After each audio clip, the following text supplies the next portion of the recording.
नमस्कार, शुभ सकाळ मंडळी. कसे आहात? मजेत ना? मी पण मस्त आहे. घेऊन आली आहे तुमच्यासाठी ठरलं तर मगचा 24 मार्चच्या एपिसोडचा रिव्ह्यू.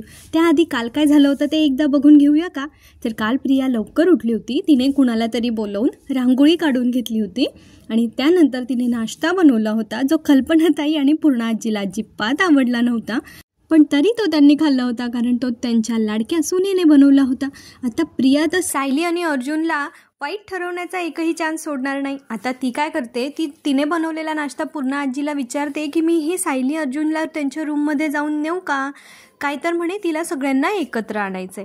पण अर्जुन पण इतका धीट आहे ना की त्याने ते खाल्लं तर नाही, वरून प्रियाला खाली हकलून लावलं. आता ती रडत रडत आली लहान मुलांसारखं आणि पूर्णा आजीकडे कंप्लेंट करत होती. आता पूर्णा आजीने अर्जुनला खाली बोलवलंय. आता त्यांच्यामध्ये काय जुगलबंदी चालली आहे हे आपण आजच्या एपिसोडमध्ये बघूया. आय एम शुअर तुम्हाला खूप मज्जा येणार आहे. नक्की बघा हां. काल अर्जुन सगळ्यांना चक्क दुतोंडी बोलला होता. आता तो ते एक्सप्लेन करून सांगतो हां पुढे. पूर्णा आजी अर्जुनला रागवत असतात की तन्वी या घरची धाकटी सून आहे, तिची धाकटी जाऊ आहे म्हणजे सायलीची. हां, तर मग तिच्या हातचं न खाऊन तुम्ही तिचा असा अपमान नाही करू शकत, असं पूर्णाजी अर्जुनला रागवत होत्या. आता अर्जुनचं म्हणणं होतं की इथे तुम्ही ना काय करताय ते. आता तो विमलताईंना विचारतो ती कोणती माणसं असतात जी दोघं बाजूने बोलतात. तर विमलताई म्हणतात दुतोंडी. तर अर्जुन म्हणतो हां, आता इथे तुम्ही दुतोंडीपणा नाही का करत आहे. म्हणजे एकीकडे तुम्ही म्हणता की माझ्या बायकोला तुम्ही सून मानतच नाही आणि दुसरीकडे तिला हिची छोटी जाऊ म्हणताय. म्हणजे काय? म्हणजे तन्वी यांची धाकटी जाऊबाई. हे दुतोंडी नाहीये असं अर्जुन डायरेक्टली बोलला ना पूर्णा आजीला. त्या दिवशी माझ्या बायकोने सगळ्यांसाठी जेवण बनवलं ते चुकीचं, आणि आज तन्वी आमच्या रूममध्ये नाश्ता घेऊन आली हे बरोबर. हे दुतोंडी नाहीये का? आता या आजी आणि नातवामधली जुगलबंदी तुम्ही बघाच. आणि पुढे अर्जुनचा अभिनय आजच्या रात्रीच्या मालिकेमध्ये तुम्ही नक्की बघा. पोट धरून हसाल, एवढा भारी अभिनय केलाय अर्जुनने. आता पूर्णा आजी अर्जुनला इथे रागवत असतात आणि म्हणतात अच्छा, म्हणजे आम्ही जे चुकलोय ते तू आम्हाला दाखवतोयस आणि तू जे चुकलायस ते. अर्जुन म्हणतो मी काय चुकलोय? तर पूर्णा आजी म्हणतात बरं, त्या दिवशी आम्ही जेवण नाही केलं तर तू आम्हाला आमची चूक दाखवून देत होतास की कसं अन्न वाया नाही जाऊ द्यायचं, आणि आज तुम्ही दोघं अन्न वाया नाही जाऊ देते का? आता पूर्णा आजी परत विमलताईंना विचारता विमल ते काय म्हणतात ग दोघं बाजूने बोलणाऱ्या माणसांना? त्या काहीच बोलत नाही. तेव्हा आता कल्पनाताई विमलताईंना म्हणत असतात अगं आता बोल. हां, आता का तोंड बंद आहे? बोल ना आता का तोंड नाही उघडत आहे? खरं तर मला इथे ना प्रियापेक्षा जास्त कल्पनाताईंचाच राग येतोय. हल्ली किती उद्धट झालाय तो त्या. आता विमलताईंना जरा संकोच वाटतो, पण बिचाऱ्या जरा अपसेट होऊनच बोलतात दुतोंडी. मग पूर्णा आजी म्हणतात अर्जुन आता तू दुतोंडी नाहीयेस का? तेव्हा अर्जुन पण ऐकून घेणार आहे का? स्मार्ट आजीचा स्मार्ट नातू. तो पण म्हणतो ग्रेट, फॅन्टॅस्टिक पूर्णाजी, काय मुद्दा शोधून काढलास तू. एका लॉयरची आजी शोभून दिसतेस बरं का तू. नंतर एक किशीत येतो तो पूर्णा आजीला आणि म्हणतो वा, लव्ह यू फॉर दिस.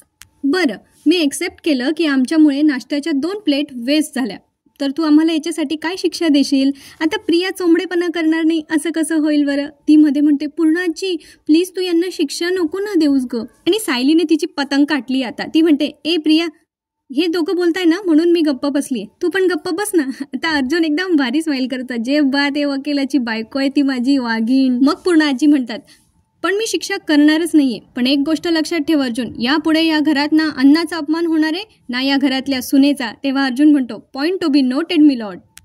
या घरात सुनेचा अपमान होणार नाही, मग ते धाकटी सून असो किंवा मोठी सून. राईट? चला आम्ही येतो. आता अर्जुन तिकडून निघत असतो. सायली पण बिचारी त्याच्यासोबत जात असते. पण पूर्णा आजी आता त्याला अडवतात आणि म्हणतात थांब अर्जुन, तन्वीने बनवलेला नाश्ता तर तुम्हाला खावाच लागेल. पण अर्जुन आता पुन्हा आर्ग्युमेंट करत असतो. तो म्हणतो अरे पण तू आत्ताच म्हटली ना. आता सायली त्याच्याकडे जरा लुक देत असते त्याला. तेव्हा अर्जुन मग भिगी बिल्ली शांत बसून जातो आणि म्हणतो ओके खातो आम्ही, पण एक प्रॉब्लेम आहे. कसं आहे ना पूर्णाजी, तू लहानपणापासून आम्हाला शिकवलंय की उभं राहून जेवायचं नाही, खाली बसून खायचं. आणि पण तुम्हीच आम्हाला असं सांगितलंय ना की तुम्ही डायनिंग टेबलवर असताना आम्ही डायनिंग टेबलवर येऊ शकत नाही, मग आम्ही कसं बसायचं? आता ना कल्पनाताई त्याला रागवतात अर्जुन बस झाला, आता गुपचूप बस आणि खाऊन घे. अर्जुन आणि सायली अगदी आनंदाने नाश्ता करायला बसतात. अर्जुन तिकडचा ट्रे घेतो आणि अश्विनला देत असतो हे घे. तो काही घेत नाही हातातून, विमलताई घेतात. पण तो सांगत असतो तुझ्या बायकोला नको, ठीक आहे.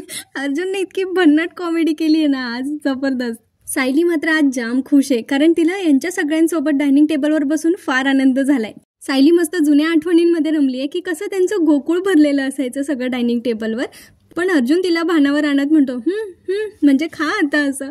सायली, अर्जुन आणि अश्विन तिघही पहिलाच घास घेतल्यानंतर त्यांचे जे एक्सप्रेशन होते ना ते बघण्यासारखे. खरंच तो एक खूप वेळ हसणार. अर्जुनची कॉमेडी तर मला सांगायलाच पण इतकं हसायला येतंय ना. तो एक घास खातो, पाणी पितो, म्हणजे जबरदस्ती जसं तो आतमध्ये ढकलतोय ते अन्न या प्रकारे जेवतोय.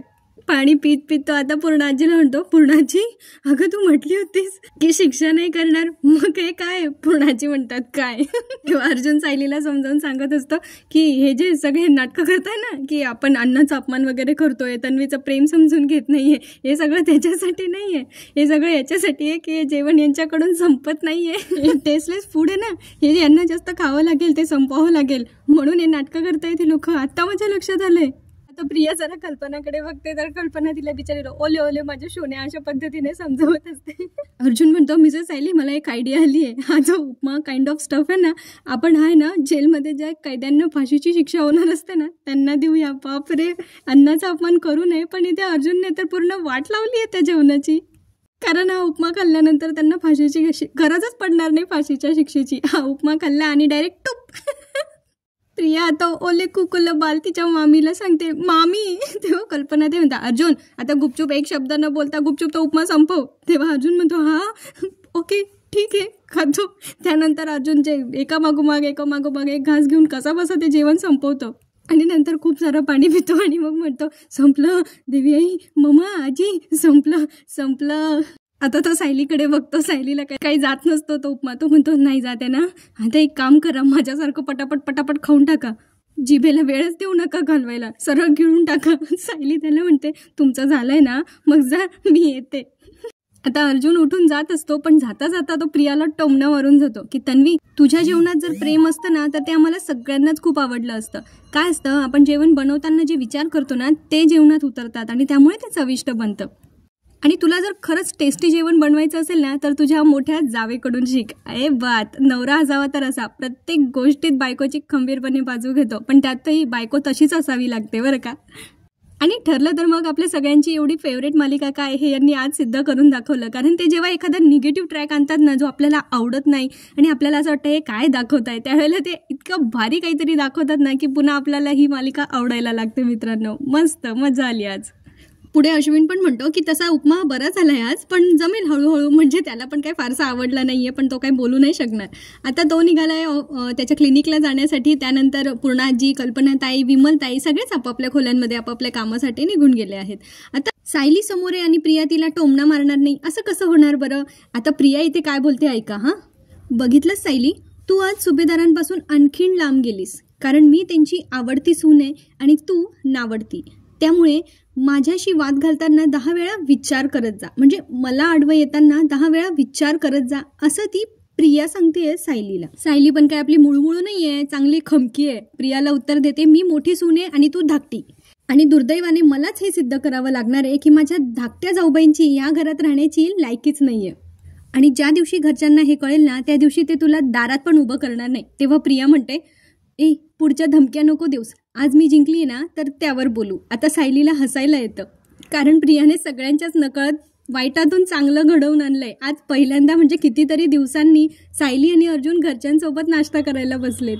सायली तिला उत्तर देते की आज तुझ्या कांगाव्यामुळे आज कितीतरी दिवसांनी मी आणि हे आम्हाला यांच्यासोबत सगळ्यांसोबत नाश्ता करता आला. आता मला सांग बरं, कोण जिंकलं. आता ती प्रियाच्या हनुवटीला हात लावते आणि म्हणते, थँक्यू धाकट्या जाऊबाई, यासाठी मला तर तुमचे आभारच मानले पाहिजे. आता प्रिया जाम चिडली आहे, काय झालं माझ्याकडून असं. आता प्रियाला पण तिची चूक समजली, म्हणजे एवढा वेळ घ्या तिच्या लक्षात पण नव्हतं आलं. ती म्हटली की जी माणसं हिचं तोंड पण बघत नव्हती आज तीच तिच्या पंक्तीला होती, म्हणजे काय करायचं होतं आणि मी काय करून बसली. इतका फ्लॉप प्लॅन कसा करू शकतेस तू प्रिया. सायली अर्जुन आता त्यांच्या रूममध्ये आहेत आणि अर्जुनला आता तन्वीच्या वागण्याचा अजूनही राग येतोय. ती म्हणतोय, आधी ती नाश्ता घेऊन आली आणि नंतर खाली जाऊन सगळ्यांना भडकवलं, काय या तन्वीचं चाललेलं असतं. पण सायली म्हणते की त्याचाही काही उपयोग नाही झाला, उलट आज तिच्यामुळे आज आपल्याला सगळ्यांसोबत बसून नाश्ता करता आला. तर अर्जुन म्हणतो, तुम्ही खरंच ग्रेट आहात, म्हणजे वाईटातून चांगलं कसं शोधायचं हे तुमच्याकडून शिकता आलं पाहिजे. आणि खरं आहे, सायलीतला हा गुण मात्र घेण्यासारखा आहे. सायली त्याला एकदम मस्त शब्दात समजावून सांगते की प्रियाने कसं वागायचं, बोलायचं त्यावर आपण ताबा नाही ठेवू शकत, पण आपण तिच्या याच्यावर कसं रिॲक्ट करायचं यावर तर आपण ताबा नक्कीच ठेवू शकतो ना, आणि आपल्याला ते करायलाच हवं, तरच घरात भांडणं नाही होणार. आता अर्जुन म्हणतो, राईट, तन्वीचा खोटारडेपणा जर सगळ्यांसमोर आला ना तर सगळा प्रॉब्लेमच सॉल्व्ह होईल. त्यावेळेला सायली म्हणते, हो पण त्यासाठी आधी केस तर संपायला हवी ना. आता तुम्ही दुसरा कुठलाही विचार करू नका, फक्त केसचा विचार करा. अर्जुन म्हणतो 24/7 म्हणजे 24 तास मी तोच विचार करत असतो सिरियसली. आता सायलीला एक क्लू आठवला आहे. तिला अर्जुनने एक स्कार्फ घेतला होता ना, तर त्याचं बिल सापडलं. तर तिला आता असं वाटलं की तुम्ही हा स्कार्फ घेतला होता आणि हे त्याचं बिल, आणि मग त्याची कार्बन कॉपी असेल ती त्या शॉपमध्ये असेल ना. अर्जुनला पण ही गोष्ट पटते. येस, म्हणजे साक्षीने जो ड्रेस घेतला होता किंवा तिने जी शॉपिंग केली होती त्याचं बिल तिच्याकडे असेल आणि त्याची कार्बन कॉपी अजून पण त्या शॉपमध्ये असेल. आणि जर आपल्याला ते बिल मिळालं म्हणजे डुप्लिकेट कॉपी मिळाली तर आपल्याला हे सिद्ध करता येईल की साक्षी वरच्यावर त्या बुटीकमध्ये जायची आणि ते कार्ड जे होतं ते कुणाच्या ठिकाणी तिच्याच पर्समधून पडलं. आता अर्जुन पुढे म्हणतो की पण आपल्याला आता असंच नाही जाता येणार डिरेक्टली त्या बुटीकमध्ये. मागच्या वेळी आपण ऑलमोस्ट पकडलं गेलो होतो. आपण आता अशा वेळेला जायचं जेव्हा त्या बुटीकमध्ये कोणीच नसेल, म्हणजे ते बंद असेल. आणि सायली आता त्या कार्डवर बघते की 9 वाजता ते बुटीक बंद होतं. पण सायलीला प्रश्न पडलाय त्या बुटीकमध्ये जायचं कसं, आतमध्ये कसं जायचं. तर अर्जुन म्हणतो ते आपण मॅनेज करू, पण सायलीला त्या बुटीक सोबत कनेक्ट करण्यासाठी आपल्याला एवढी रिस्क तर घ्यावीच लागेल. सायली आता मधुभाऊंकडे जात असते एक्स्ट्रा ब्लँकेट घेऊन, आणि प्रिया तिथेच रिकाम टिकडी बसलेली असते हॉलमध्ये. ती बघते सायलीला जाताना आणि प्रिया मनातल्या मनात विचार करते, सायली आता मधुभाऊंकडे का जात असेल. ही केसबद्दल तर काही बोलायला जात नसेल ना. आणि प्रिया सायलीचा पाठलाग करत मागे मागे जात असते. आता मला जो प्रश्न पडला होता तोच मधुभाऊंना पडला की एवढी गरमी आहे, त्यांना अधिकचं ब्लँकेट कशाला लागणार आहे. तर मधुभाऊ तेच म्हणतात, बाहेर हवा किती गरम आहे, कशाला हवं आहे मार्च महिन्यामध्ये अधिकचं ब्लँकेट, आणि तुमचा AC-BC वापरत नाही आहे मी. बरं तुला वेळ असेल तर जरा वेळ बसतेस का, तुझ्याशी बोलायचं होतं. सायली बसते मधुभाऊंजवळ आणि तिला बरोबर माहिती असतं की त्यांना कदाचित अश्विन आणि प्रियाच्या लग्नाबद्दलच बोलायचं आहे. सायली म्हणते, अश्विन भाऊजी आणि प्रियाच्या लग्नाबद्दल बोलायचं आहे का. तर मधुभाऊ म्हणतात, हो का केलं असेल तिने असं. तू तर म्हणालीस की लहानपणीच तिचं लग्न जावई बापूंसोबत ठरलं होतं. मग सायली म्हणते, ते तर झालं नाही ना, म्हणून ती सूडबुद्धीने अशी वागते. तर मधुभाऊ म्हणतात, सूडबुद्धी तर आहेच ग तिच्याकडे. रागाच्या भरात ती कुणाशी कसं वागेल ना खरंच काही सांगता येत नाही. मी तुम्हा सगळ्यांवर सारखेच संस्कार केले, पण तिच्या बाबतीत मी कुठे कमी पडलो मला काही कळतच नाही ग. सायली म्हणते, मधुभाऊ तुम्ही नका त्रास करून घेऊ, तो प्रियाचा स्वभाव आहे, तिला कोणालाही सुखात नाही बघवत असे. मधुभाऊ म्हणता, हां ते तर आहेच, लहानपणीपासून ती तुझ्यावर राग करते आणि आता तर काय तिला आयती संधीच मिळाली आहे. आणि तुझ्या सासरची माणसं तर काय, त्यांचा तिच्यावरच जास्त विश्वास असणार आहे. तेव्हा सायली सांगते, पूर्ण आजी तर तिला नाथ मानतात आणि त्यांना असं वाटतं की प्रतिमा त्यांची मुलगी कधी चुकूच नाही शकत. मधुभाऊ म्हणतात, प्रतिमाताई मला खूप शांत आणि समजूतदार वाटतात, मग त्यांचा हा स्वभाव तिच्यामध्ये कसा का नाही उतरला. तेव्हा सायली सांगते की त्यांचा सहवास तरी तिला कुठे मिळालाय. बघा इथे आता मधुभाऊंना शंका येते या प्रियाच्या वागणुकीवरून.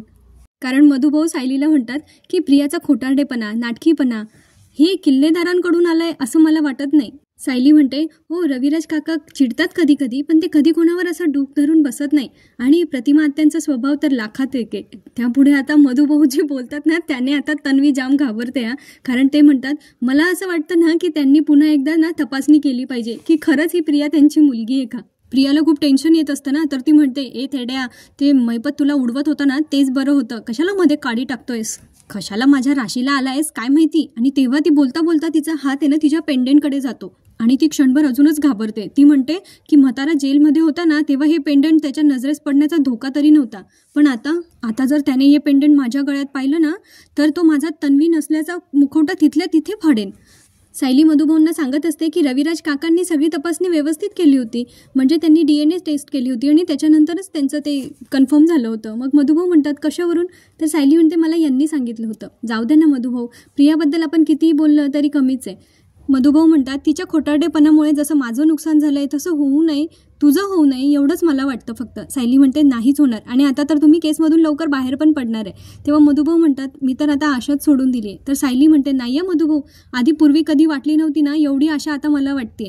तुम्हाला माहिती आहे का, यांच्या हाती ना काही पुरावे लागलेत आणि बस हे त्याच्यावरच काम करतायत. आता मात्र प्रिया एकदम कान देऊन ऐकत असते. आणि सायली पुढे सांगते की आज रात्रीच आम्ही एवढा शब्द ती बोलते आणि तिला आवाज येतो की बाहेरून कोणीतरी आहे. तेव्हा सायली तिकडे येते दारापाशी बघायला.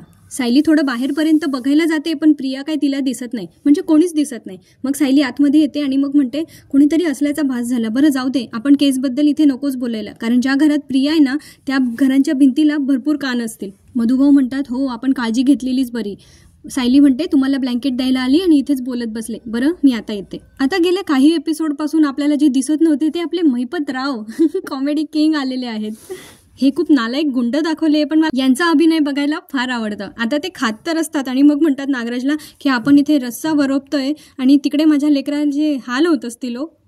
तेव्हा नागराज म्हणतो, मैपत शेठ काही काळजी नका करू, आपला तो कॉन्स्टेबल आहे ना तिकडे शेवडे, त्याला सांगितलंय, तो घेईल बरोबर, तिची व्यवस्थित काळजी घेत असेल, जेवणही तिला चांगलं मिळत असणार आहे तिथे. आता त्यांचं जेवण आटपतं, मद्यपान वगैरे सगळं आटपतं आणि मग त्याच्यानंतर मैपत नागराजला घेऊन जरा बाहेर येतो, म्हणजे साईडला येतो. तिकडे त्यांची कामवाली असते, ती त्यांना नॅपकिन वगैरे देते आणि मग त्यानंतर आहे ना आता मैपत म्हणत असतो की पोरगी सुटली पाहिजे नागराज शेठ. तेव्हा ते म्हणतात 400% सुटणार, काळजी नको करू रे.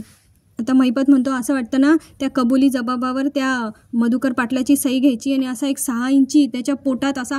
तेव्हा नागराज म्हणतो सारखं सारखं काय रे तुझं, भोसकायचं, हे करायचं ते करायचं, स्वप्नात पण असंच काहीतरी बघत असणार. तेव्हा मैपत म्हणतं हां पहाटे पहाटे मला अशीच स्वप्न पडतात. तर नागराज म्हणतो आता पहाटे पडतात म्हणून खरं करायला जाऊ नकोस, तू तिकडे काहीतरी करशील आणि तो अर्जुन सुभेदार हायच मग आपला जीव घ्यायला. आता आपल्याला गाफील राहून नाही चालणार, आता हत्यार नाही डोकं चालवायचं, डोकं. आणि त्या पोरीला सांग नुसतं भिंतीला कान नको लावू म्हणा, काहीतरी व्यवस्थित कर. ते आता जरा थोडंसं बाहेर चक्कर मारावं लागेल, म्हणजे पोट आणि डोकं दोघं पण हलकं होईल. आपण शतपावली करू, शतपावली, आणि त्यासाठी ते आकडे मोजायला मला एक माणूस लागेल, चला माझ्यासोबत. हीच कॉमेडी तर मिस करत होतो आपण 2-3 दिवसापासून. आता त्यांच्याकडे कामाला असणाऱ्या मावशी ते सगळं स्वच्छ करत असतात. त्यांच्या हातात ना ती मधुभाऊंची सही असलेली चिठ्ठी सापडते, पण त्यांना बहुतेक काही वाचता लिहिता येत नाही. त्या म्हणतात या कागदावर काय लिहिलंय ते काय मला कळत नाहीये, पण बहुतेक साहेबांचा कामाचा कागद असेल, म्हणून ते एका पिवळ्या रंगाच्या फाईलमध्ये तो कागद जाऊन ठेवून देतात. बापरे, म्हणजे हा कबुली जबाब मैपतच्या हाती तर नाही लागणार ना आता, काय माहिती पुढच्या एपिसोडमध्ये बघायला मिळणारच आहे आपल्याला.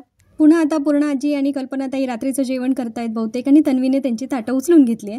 त्यानंतर आता ती नाटक करत असते अश्विनची वाट बघत असण्याचं. तेव्हा तिला कल्पनाताई सांगतात अगं अश्विनला यायला उशीर होतो, तू आमच्यासोबत पण जेवली नाहीस, तू पण जेवून घे, त्याची वाट बघत किती वेळ उभी राहणार आहेस. पूर्ण आजी पण सांगतात तन्वी उगाच ताटखळत बसू नकोस, हे बघ तुझा नवरा काही 9 ते 5 नोकरी करणारा नाहीये, त्याला कधी कधी इमर्जन्सी असते, त्यामुळे तो कधी लवकर येतो कधी उशिरा येतो, आम्हाला झाली आहे सवय, तू पण करून घे. प्रियाची ही नाटकं काही अजून संपत नाही आहे, पूर्ण दिवस संपत आला तरी ती म्हणते आता मी त्याच्याशिवाय कशी जेवू, तो सगळ्यांना इतकं हेल्दी आणि चांगलं आयुष्य देण्यासाठी इतकी धडपड करतो, मग त्याची बायको म्हणून मी त्याच्याशिवाय कशी जेवू, मी त्याच्यासाठी थांबते ना. कल्पनाताई म्हणतात बरं बाई तुझी इच्छा, तसंही तुमचं लग्न इतक्या घाईघाईत झालंय ना, त्यामुळे आता एकमेकांना वेळ देण्याची हीच तर वेळ आहे, करून घे तुझ्या मनासारखं. आता पूर्ण आजी आणि कल्पनाताई दोघं झोपायला निघून जातात. तन्वीला स्वतःचंच वागणं आता बोरिंग वाटायला लागलंय. ती म्हणते आता पण तुम्हाला खिशात घालायचं असेल तर हे गुणी सुनेचं आणि बायकोचं नाटक तर मला करावंच लागेल ना, पण किती बोरिंग आहे. आता सायलीचे पण कामं आवरली आणि ती पण तिकडून निघून जाते. ती जाते आता सरळ बेडरूममध्ये. आता यांचं काय चाललंय बेडरूममध्ये, कुठला नवीन प्लॅन शिजतोय ते बघूया. आता आहे ना अर्जुन सायलीला त्या बुटीकमध्ये जायचं आहे. अर्जुन म्हणतो झालं आवरलं तुमचं, पण सायली बिचारी मूड ऑफ करून आली आहे. ती म्हणते की मला नाही वाटत आपल्याला आज जाता येईल, कारण ती प्रिया खालीच बसली अश्विन भाऊजींची वाट बघत. आता अर्जुन सायलीला प्रश्न पडलाय की बाबा आता आपण जायचं कसं, बरं तिच्यासमोर गेलं पण ना तर कुठे गेलंय हे जरी तिला कळणार नाही, पण ती घरात सगळ्यांना उठवत बसेल आणि या सगळ्या गोष्टीचा कांगावा करत बसेल.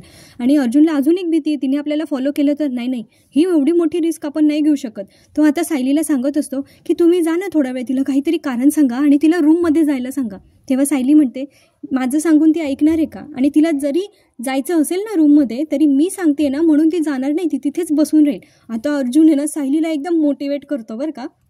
तो आता सायलीला सांगत असतो तुमच्यातली सायली, मिसेस सायली 2.0 जागी करा मिसेस सायली, तुम्ही अस्मिताईला सुद्धा अशी टफ फाईट दिली आहे, तुम्हाला अस्मिताई आणि तन्वीने किती त्रास दिला आहे त्यावर सुद्धा तुम्ही मात केली आहे, तुम्ही करू शकता हे मिसेस सायली, तुमच्यातली मिसेस सायली 2.0 जागी करा मिसेस सायली. आणि सायलीला आता काहीतरी भन्नाट आयडिया सुचली आहे. ती म्हणते त्यांनी माझ्या बाबतीत जे केलं होतं ना तेच मी आता प्रियाच्या बाबतीत करणार आहे. पण अर्जुनच्या डोक्यावरून गेलाय. तो म्हणतो म्हणजे, तर सायली म्हणतो तुम्ही फक्त बघत राहा, तुम्ही निघायच्या तयारीत राहा आणि निघताना आहे ना रूमला लॉक करून घ्या, नाही तर ती उगीच इथे येऊन काहीतरी शोधाशोध करत बसायची. स्मार्ट आहे सायली. आता प्रियाला वेडं बनवून घराच्या बाहेर हे दोघं कसे पडणार आहे हे बघणं फार मनोरंजक ठरणार आहे. तेव्हा भेटूया आपण पुढच्या भागामध्ये. आता पुढच्या भागात त्यांनी आपल्याला असं दाखवलं आहे की सायली अर्जुन पोहोचलेत बुटीकमध्ये, त्यांना ते नाव सापडतं, पण तिथे एका वेगळ्याच व्यक्तीची एंट्री झाली आहे मित्रांनो. आता ती कोण असेल ती व्यक्ती, चेहरा तर नाही दाखवला आहे, शॅडो दाखवली आहे सावली आपल्याला. कोण असेल ती व्यक्ती, हे दोघं सापडतील का, काय असेल पुढचा सगळा ट्रॅक, बघणं फार मनोरंजक ठरणार आहे.